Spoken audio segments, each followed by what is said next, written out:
Hello everyone, आप सभी को करण अकेडमी में स्वागत है। स्टूडेंट, आज हम लोग देखेंगे प्रकाश के परावर्तन और अपवर्तन के बीच वाले प्रश्न, यानी इंटेक्स प्रश्न कहा जाता है, जो बुक के अंदर का, जिसमें से 4 प्रश्न दिए गए हैं, 5 प्रश्न दिए गए हैं। इन 5 प्रश्नों का हल देखेंगे और इस वीडियो में हल ही नहीं देखेंगे, उसके कॉन्सेप्ट के साथ देखेंगे। यानी अगर आपको इस टाइप के क्वेश्चन और भी आ जाएं, नए क्वेश्चन बन जाएं, तो आप आराम से बना पाओगे और एक कॉन्सेप्ट लेके इस वीडियो देखने के बाद आपको मिलेगा। चलिए हम शुरू करते हैं वीडियो को। पहला हमारा जो क्वेश्चन है, बोला कि वायु में गमन करती प्रकाश की एक किरण जल में तिरछी प्रवेश करती है ना, टेढ़ा प्रवेश करती है जल में, और जा कहाँ रही है? वायु से। क्या प्रकाश की किरण अभिलंब की ओर झुकेगी अथवा अभिलंब से दूर हटेगी? बताइए क्यों। इसका आपको रीजन भी बताना है और आंसर भी बताना है। सबसे पहले आपको आंसर को पढ़ने सीखे, क्वेश्चन को पढ़ने सीखे, फिर आंसर करिएगा। पहले क्या किया गया, देखो, बोला कि वायु में, तो ये ध्यान में रखना है जब पढ़िएगा कि वायु में गमन करती प्रकाश की किरण जल में प्रवेश कर रही है, ये भी ध्यान में रखना है, और तिरछी प्रवेश कर रही है, ये भी आपको ध्यान में रखना है। अब आपको क्वेश्चन में बोला गया है, क्या प्रकाश की किरण अभिलंब की ओर झुकेगी अथवा अभिलंब से दूर हटेगी, और इसका रीजन भी देना है, मतलब 2 पार्ट में आपको आंसर करना है। ये बात आपको ध्यान में रखना है। चलिए पहले हम समझ लेते हैं, फिर आंसर को देखेंगे। देखिए, अगर हम देखेंगे, है ना, प्रकाश का अपवर्तन, तो देखिए एक हम मीडियम बना रहे हैं, यानी 2 हमने मीडियम बना रहे। एक ऊपर में ये हम लिए हैं क्या? वायु। ठीक है, ये लिए हम वायु, और यानी वायु से होकर वो प्रकाश की किरण जा रही है, और कहाँ जा रही है? जल में प्रवेश कर रही है। तो ई वाला पोर्शन को हमने लिखा जल, मतलब नीचे वाले को। जब प्रकाश की किरण वायु से जा रही है तो क्या होगी, ये क्वेश्चन से पूछा है। चलिए देखते हैं। सबसे पहले हम एक अभिलंब बना लेते हैं। अभिलंब का मतलब इंग्लिश में हम लोग इसको बोलते हैं नॉर्मल। क्लियर है? ये नॉर्मल है, ठीक। और ये हमारा जा रहा है, ये इसको बोलते हैं हम आपतित किरण, इंग्लिश में बोलते हैं इंसिडेंट रे। और ये अभिलंब और आपतित किरण के बीच का जो एंगल होता है, यानी कोण होता है, जिसको कहा जाता है आई, है ना, अपतन कोण। जब वायु से जल में, यानी वायु को हम यहाँ पे विरल माध्यम मानेंगे, ठीक है, इसको हम लोग बोलेंगे कि विरल माध्यम। किसके कंपैरिजन में? जल के कंपैरिजन में ये विरल माध्यम है, और इसको हम लोग बोलेंगे सघन माध्यम। ठीक है, इसको हम बोलेंगे सघन माध्यम। तो हम लोग जानते हैं, जब प्रकाश की किरण विरल माध्यम से सघन माध्यम में जाती है, तो प्रकाश की किरण क्या होगा? अभिलंब की ओर झुक जाएगी, अभिलंब की ओर झुकेगी। ये देखिए, ये इधर चल जाएगी, झुक जाएगी। ये हमारा अभिलंब है तो इधर झुक जाएगी। तो ये वाला एंगल जो बनेगा, हम लोग इसको बोलते हैं हम लोग रिफ्रैक्शन एंगल। लेकिन इसको जाना कैसे चाहिए था? एक्चुअली इसको जाना ऐसे चाहिए था, है ना, जाना इसको ऐसे चाहिए था, लेकिन ये झुक गया। किधर की ओर? अभिलंब की ओर झुका। इसके पीछे एक रीजन है, इसको समझने की जरूरत है। क्या रीजन है, इसको समझते हैं। क्योंकि आप जानते होंगे कि वायु में जो प्रकाश की चाल होती है, वो चाल होती है 3 × 10⁸ मीटर पर सेकेंड। ठीक है, और जैसे ही जल में आती है तो इसकी चाल बदल जाती है और घट जाती है। क्यों? क्योंकि एक सघन माध्यम है, इसीलिए उसका जो स्पीड है वो कम हो जाती है ना। कम कैसे होगी? तो कितना कम होगी? तो हो जाता है 2.25 × 10⁸ मीटर पर सेकेंड। ये एक्सपेरिमेंटल वैल्यू है। तो ये जब स्पीड घटती है ना, तो झुक जाती है अभिलंब की ओर। आशा करते हैं आप इसका रीजन को समझ गए होंगे, क्या है इसके पीछे का कारण। लेकिन अगर हम थोड़ा सा और डिटेल से इसको बता दें आंसर के अलावा, तो आप इसको भी थोड़ा सा देख लीजिए, आप कॉन्सेप्ट को समझिए पहले। यदि अगर हम क्या कर लेते हैं, एक और मीडियम बनाते हैं, सॉरी 1 मिनट, इसको थोड़ा सा हम डिलीट कर देते हैं। हाँ चलिए, ये एक मीडियम बनाता हूं, अगर मान लेते हैं ऐसा, और मैं यहाँ क्या कर ले रहा हूँ? सघन माध्यम ले रहा हूँ। पहले हमारा क्या? सघन।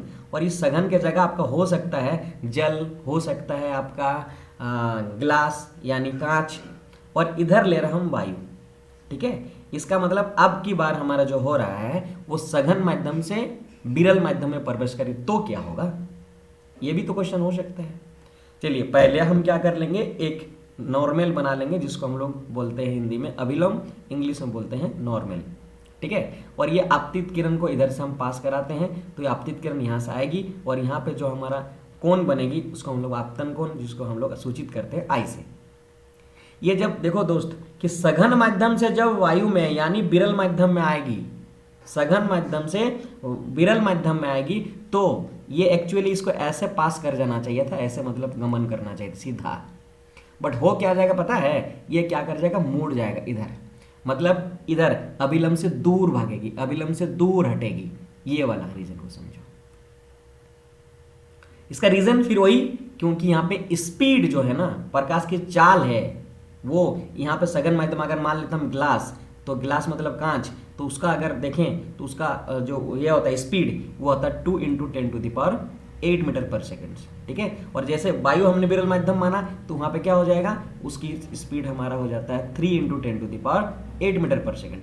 तो जैसे ही इन्होंने पास करा, एक माध्यम से दूसरे माध्यम में प्रवेश किया, तो उसकी जो चाल है वो बढ़ गई, और बढ़ जाने की वजह से ये क्या होगा, ये दूर भाग जाएगा, ठीक है। इसका एक और कंडीशन होता है, इसको भी आप समझिए। यदि आप एक माध्यम बना लेते हैं, हम समझो ऐसा, और हम इसको पूरे 90 डिग्री पे यानी पूरा हम क्या कर रहे हैं, समकोण पर अगर पास करती एक मीडियम से दूसरे मीडियम, चाहे आपका किधर भी हो, सघन से वायु में या वायु से आपको सघन में, यानी विरल से सघन में या सघन से विरल में, इसमें कोई फर्क नहीं पड़ता, सीधा चल जाएगा इधर, सीधा उसी नंबर पास करेगा। यानी हम कह सकते हैं I = यहाँ पे R, और वो होगा 0, है ना, वो होगा 0। लेकिन ये सरफेस के साथ, ये जो हमारा देख रहे हो, ये तल के साथ, इस एक साथ हमारा क्या हो जाएगा, 90 डिग्री का कोण बनेगा, तब सीधा पार कर जाता है। ये आपको भी ध्यान में रखना है। आपके बुक में सिर्फ और सिर्फ ये 2 बताया गया है, लेकिन इसको भी आपको जानकारी होना चाहिए। तो ये डिटेल है हमारा। अब आपको आंसर, अब शायद खुद आप बना पाएंगे आंसर को, क्या होगी आपके साथ जो क्वेश्चन में पूछा है उसको आप आसानी से बना सकते हो। देखो क्या क्या है क्वेश्चन में, बोला वायु में गमन करती प्रकाश की किरण जल में तिरछी प्रवेश करती है, यानी वायु में जल में और तिरछी प्रवेश करती है, जैसे इंक्लाइंड में प्रवेश करती, तो क्या होगा, ऑब्वियसली अभिलंब की ओर झुक जाएगी। तो आपका आंसर क्या होगा, देखो बोलोगे प्रकाश की किरण अभिलंब की ओर झुक जाएगी, क्योंकि विरल माध्यम वायु से सघन माध्यम जल में प्रवेश करने से इसकी चाल में कमी आ जाएगी, इसीलिए ऐसा हुआ। ओके, चलिए हम अगले क्वेश्चन को देखते हैं, ठीक है। थोड़ा सा आपको टाइम टेकन लगेगा मेरा सॉल्यूशन में, लेकिन हम बहुत कॉन्सेप्ट में जाते हैं, डिटेल से जाते हैं। डिटेलिंग में तो थोड़ा सा आपको धैर्य रख के आपको देखना पड़ेगा वीडियो को, ताकि आप समझना चाहते हो। अगर जस्ट आए हुआ वीडियो देख के भागना चाहते हो तो फिर चले जा सकते हो, कोई इसमें बड़ी बात नहीं है, आप जा सकते हो, मतलब आप वो क्लिक करके चलने वाले हो, समझ रहे हो, उससे कुछ सीखने वाले नहीं हो। चलिए हम अगले क्वेश्चन बनाते हैं। प्रकाश वायु से 1.50 अपवर्तनांक, इसको इंग्लिश में बोलते हैं रिफ्रैक्टिव इंडेक्स, कि कांच की प्लेट में प्रवेश करती है, मतलब वायु से कांच में प्रवेश करती है। कांच में प्रवेश करने की चाल कितनी होगी, निर्वात में प्रकाश की चाल 3 इंटू, यहाँ पे आपका आंसर हो जाएगा एक्चुअली 3 × 10⁸ मीटर पर सेकेंड है। तो क्या होगा, तो हम लोग जानते हैं भाई, मेरा अपवर्तनांक जो होते हैं ना, वो अपवर्तनांक को हम लोग कैसे सूचित करते हैं, अपवर्तनांक को म्यू से सूचित करते हैं, म्यू बोलते हैं, म्यू। और यहाँ पर आप जा कहाँ रहो, कांच में मेरे भाई, कहाँ जा रहे हो, कांच में। और किसके रेस्पेक्ट में जा रहे हो, किसके रेस्पेक्ट में जा रहे हो, कहाँ के, बोलोगे वायु के रेस्पेक्ट में जा रहे हैं भाई मेरा। तो जिसमें जाना है ना, यही तो यहाँ पे खेला है, जिसमें जाना है उसको आगे लिखना है। तो आप जा रहे हो कांच में, और कांच को हम इंग्लिश बोलते हैं ग्लास, इसलिए जी से दिखाएंगे यहाँ पे। तो अपवर्तनांक क्या चीज का, कांच की, किसके रेस्पेक्ट में, तो बोलोगे वायु के में, तो हम लोग लिखेंगे यहाँ पे ए। और इसको जो होगा हमारा अगर चाल, तो क्या लिखेंगे, सबसे पहले इसकी चाल लिखते हैं, तो यहां लिखेंगे हम प्रकाश की चाल वायु में, या आप ऐसे लिख सकते हो वायु में प्रकाश की चाल, ओके, प्रकाश की चाल, है ना, बटा आप इसको लिखोगे क्या, कि प्रकाश की चाल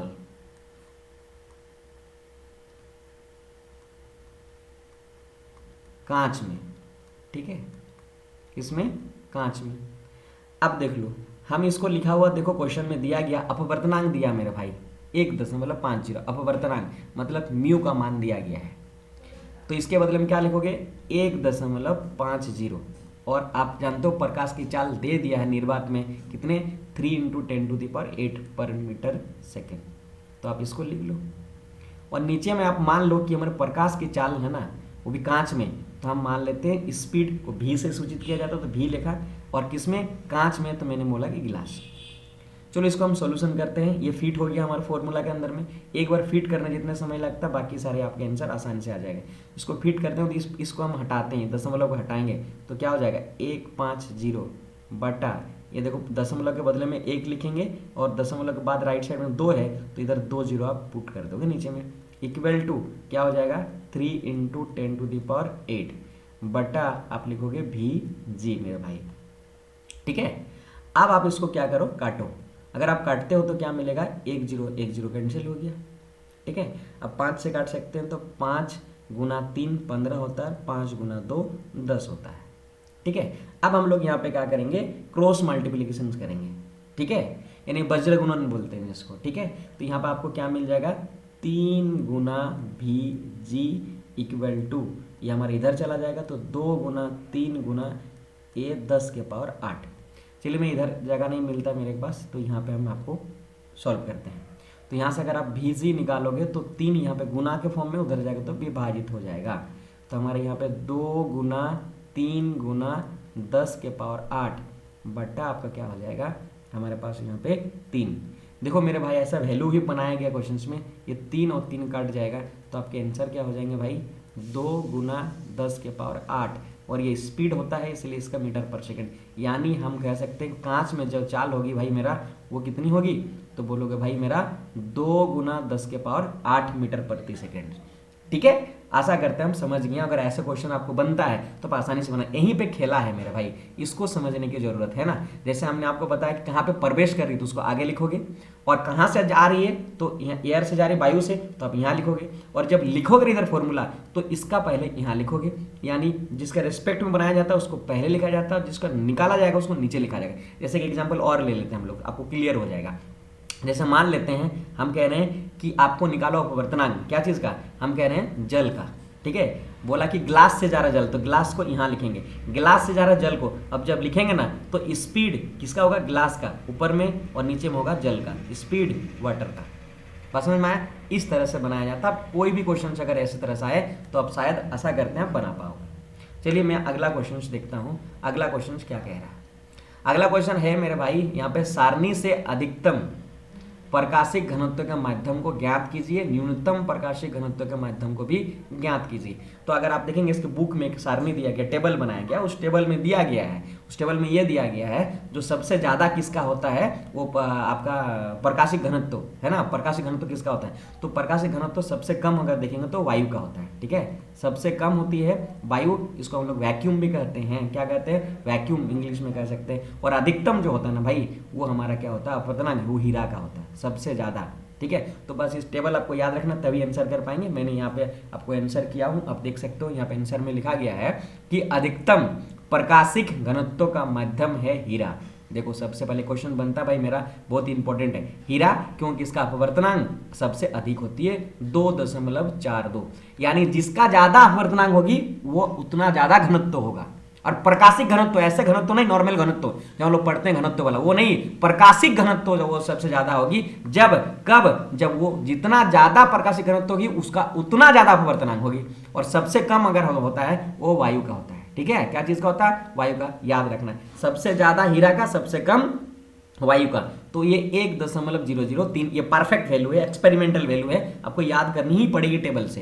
क्लियर है, तभी आप आंसर कर पाओगे और ऐसे क्वेश्चन बनते हैं। चलिए हमारा अगला प्रश्न है, और अगला प्रश्न कहता है, चलिए क्या समझते हैं, आपको केरोसिन, तारपीन का तेल, जल दिए गए हैं, इनमें से किसमें प्रकाश सबसे अधिक तीव्र गति से चलता है। सारणी 9.3 में दिए गए आंकड़ों के उपयोग कीजिए। अब इसको तो आपको फिर टेबल देखना पड़ेगा, आपके बुक में टेबल देखिए। अगर आप वीडियो देख रहे हैं तो बुक को खोलिए और उसमें देखिए आप क्या देखा हुआ। हमें पता है कि माध्यम का अपवर्तनांक, यहाँ हम एन जो लिखे ना म्यू लिख दिए, ठीक है, वो c/v, c मतलब प्रकाश की चाल, और ये जिस माध्यम में जाएगी मतलब प्रकाश से जा रहे किसी माध्यम पे, हो सकता है कि जल भी, हो सकता है वो कांच भी, है ना। अर्थात हम यहाँ कह सकते हैं n जो है ना वो निर्वात में प्रकाश की चाल ये दिखाया गया। अतः हम उसका ऐसे आंसर कर सकते हैं कि प्रकाश उस माध्यम में तेजी से चलेगी जिसमें उसका अपवर्तनांक सबसे कम है। इससे पहले वाले प्रश्न में हम लोगों ने देखा कि जिसका अपवर्तनांक ज्यादा उसका क्या होता है, स्पीड कम, है ना, और जिसका अपवर्तनांक कम तो उसका स्पीड क्या होगा, ज़्यादा।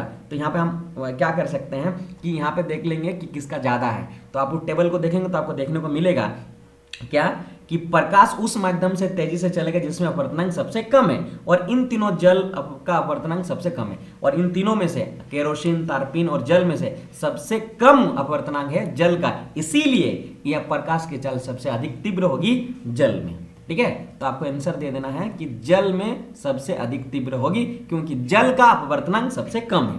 तो याद रखना, सबसे अपवर्तनांक कम है, जितना ज्यादा कम होगा उतना तीव्र होगी, और जितना ज्यादा होगा उतना कम होगी स्पीड। ठीक है, चलिए हम लास्ट अंतिम प्रश्न देखते हैं, और इस प्रश्न बहुत इंपॉर्टेंट है, ऐसे प्रश्न आपको पूछे जाएंगे, और ये देखिएगा आप प्रीवियस ईयर पेपर के तो बहुत बार ऐसे क्वेश्चन बनाया गया है, और यही वाला क्वेश्चन देखो, है ना, इसका बहुत इंपॉर्टेंट है। आपको क्वेश्चन बोला गया है कि हीरे का अपवर्तनांक 2.42 है, इस कथन का क्या अभिप्राय है। मतलब ये जो लिखा गया ना, हीरे का अपवर्तनांक 2.42 है, इससे आप क्या समझते हो, ये कह रहा है। समझ में आया बात। इसको हम 2-3 तरीके से सॉल्व कर सकते हैं, जो यहाँ पे हम आसानी से आपको एक आंसर बनाए हैं, उस आंसर को आप देख सकते हो। हमें एक अलग तरीके से भी इसको बताता हूँ कैसे है। ठीक है, चलिए पहले आंसर देख लेते हैं। कहा गया कि उत्तर हीरे का अपवर्तनांक 2.42, इससे पहले भी हम लोग देखा है, बहुत इंपॉर्टेंट है कि इसको याद रखना। इस कथन का, किस कथन का, हीरे का अपवर्तनांक 2.42 है, इस कथन का क्या बोला, इस कथन से अभिप्राय है कि वायु में प्रकाश की चाल तथा हीरे में प्रकाश की चाल का अनुपात 2.42 के समान होता है। यही ना जानते भाई, हमारे अपवर्तनांक का मतलब क्या होता है, ये समझो कि अपवर्तनांक का मतलब होता है म्यू। अब जा रहे हो किसका, कहां जा रहे हो, ग्लास में जा रहे हो, नहीं हीरे में जा रहे हो, तो हम लिखेंगे हीरा। मान ले हम यहां लिखे हीरा, ओके, हीरा लिखे। ये एक्चुअली डायमंड लिखा जाता है, तो डायमंड लिख देते हैं डी। ठीक है, तो थोड़ा सा अच्छा होगा, है ना, एग्जामिनर को समझ में आएगा। ये लिखें, तो ये डायमंड हमारा डी किसके रेस्पेक्ट में जा रहा है, कहां से जा रहा है, वायु से जा रहा है। तो हमने अभी सिखाया आपको, वायु यहां से जा रहा है, तो क्या होगा, स्पीड कितना होगी। इसका मतलब है कि ये जो इसकी चाल होगी, इसका हम क्या लिखेंगे, प्रकाश की चाल। इधर हम लिखेंगे प्रकाश की चाल, है ना, नीचे वाला को लिखते हैं हम प्रकाश की चाल, जहां जा रहा है ना नीचे में लिखते हैं उसको। तो यहाँ पे क्या लिखोगे, यहाँ पे लिखोगे हीरे में प्रकाश की चाल, तो यहाँ पे लिख देना हीरे में प्रकाश की चाल मेरा भाई, क्या, प्रकाश की चाल। ओके, यही ना करते हैं। अब इसका वैल्यू दिया है भाई मेरा, अब इसका वैल्यू कितना दिया हुआ, बोला कि 2.42 होता है, प्रैक्टिकली दिया नहीं, होता है। तो इसका मतलब क्या समझोगे, है ना, कि प्रकाश की चाल और हीरे में प्रकाश की चाल का अनुपात दिया गया 2.42, यही बोलना है, ऐसा समझ, यही बोलना है। ठीक है, उसका उत्तर हो जाएगा, क्या बोलोगे, हीरे का अपवर्तन 2.42 है, इस कथन से अभिप्राय यह है कि वायु में प्रकाश की चाल तथा हीरे में प्रकाश की चाल, वायु में प्रकाश की चाल तथा हीरे में प्रकाश की चाल का अनुपात 2.42 है। ये लिख सकते हो। एक और तरीका लिख सकते हो, जैसा अगर मान लो हम 2.42 है ना, इसको छोटा करेंगे, जैसे हम ऐसा लिख रहे हैं कि डायमंड में एयर के चाल, तो हम यहाँ पे क्या लिखते हैं, प्रकाश की चाल कितनी है, तो प्रकाश की चाल को हम सी से सूचित करते हैं, और हीरे में चाल तो यहाँ पर डी से सूचित कर देते हैं। ओके, तो इसको हम लोग क्या लिख सकते हैं, दूसरा आंसर, दूसरे तरीके से करने का, ये एक सही आंसर है, ये भी एक तरीका है जो आपको अच्छा लगेगा वो कर सकते हो। इसमें हम क्या कर लेते हैं, 2.42, क्या लिखें, 2.42 equal to C by V D. Okay, अब हम क्या कर लेंगे भाई, 2.42 हटा देते हैं दशमलव को, तो 242 डिवाइडेड क्या हो जाएगा 10, ठीक है, equal to C by V D. Clear है, सॉरी 10 नहीं 100 हो जाएगी। अब इसको हम काटते हैं, तो काटने पे हमें क्या मिलेगा, 50 दूना 100, और यहाँ पे काटोगे तो 12 दूना 24, 2 कम 2, ठीक है, और तो काटेगा नहीं, इसका मतलब हम लिख सकते हैं 121/50, है ना, divided C by V D लिख सकते हैं। अब इसको हम क्या कर लेंगे, देखो क्रॉस मल्टीप्लाइड कर लेंगे, क्या लेंगे, क्रॉस मल्टीप्लाइड कर लेंगे, तो यहाँ पर हमारे V D into 121 equal to 50 into C. Okay, अगर मैं यहाँ से वी डी निकालूँ तो आप बोलोगे सर क्या हो जाएगा, 50/121 और गुना हमारा क्या आ जाएगा सी। आप इस स्टेटमेंट को बना के लिख देना, कैसे लिखोगे देखो हम आपको बता देते हैं, मजा आ जाएगा। देखो बोलोगे कि हीरे में प्रकाश की चाल, हीरे में प्रकाश की चाल, ये वीडी, हीरे में प्रकाश की चाल कि 50/121वां गुना प्रकाश की चाल वायु के बराबर होते हैं। ये भी स्टेटमेंट आप लिख सकते हो। तो आशा करते हैं आप समझ गए होंगे पांचों प्रश्न बहुत अच्छे तरीके से। अगर हमारा वीडियो अच्छा लगा तो आप जरूर हमारे चैनल से जुड़ने के लिए चैनल को सब्सक्राइब करिए, वीडियो को लाइक करिए, अपने दोस्त को भी भेजिए, उनको भी ये बेनिफिट मिलेगा, है ना, वो भी समझेंगे, उनको भी नंबर चाहिए, है ना।